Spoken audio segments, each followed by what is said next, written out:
Hi అందరికీ. బీరకాయ curry చేసినప్పుడు మీరు బీరకాయ పొట్టుని పడేస్తున్నారా?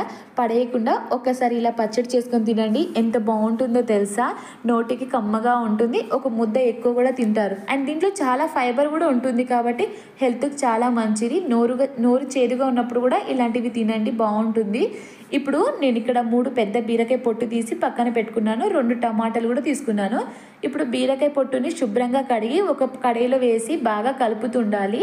అదే టైంలో ఒక స్పూన్ ఆయిల్ వేసి బాగా కలపండి. ఇప్పుడు కలర్ చేంజ్ అవుతుంది, పచ్చి వాసన కూడా వెళ్ళిపోతుంది. అప్పుడు తీసి పక్కన పెట్టేసుకొని ముక్కలుగా కట్ చేసి ఉంచుకున్న టమాటా ముక్కల్ని వేసి బాగా కలపండి. జస్ట్ మెత్తగా అవుతే సరిపోతుంది. వాటర్ అంతా ఇంకిపోవాల్సిన అవసరం లేదు.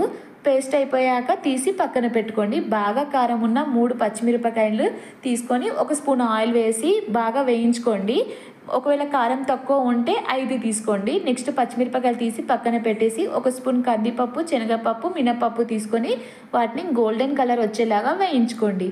తర్వాత మిక్సీ జార్లో ఈ పప్పుని వేసి బాగా మెత్తగా మిక్సీ పట్టుకోండి. తర్వాత పచ్చిమిరపకాయని ఒక చిన్న నిమ్మకాయ సైజ్ అంతా చింతపండు వేసి మిక్సీ పట్టుకొని తర్వాత టమాటా పేస్ట్ ఉంటుంది కదా, అది వేసి సరిపడంత ఉప్పు వేసి ఒకసారి మిక్సీ పట్టుకోండి.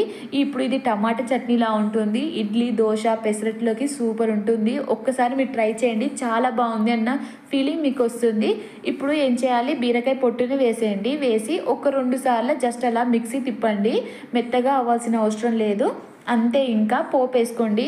పోపులోకి జీలకర్ర, ఆవాలు, ఎండుమిరపకాయలు, శనగపప్పు, కరివేపాకు, పసుపు వేసి పోపు వేసేసుకొని ఇప్పుడు బీరకాయ పొట్టు పచ్చడి ఉంది కదా, దాన్ని కూడా వేసి బాగా కలుపుకోండి. ఇంతే.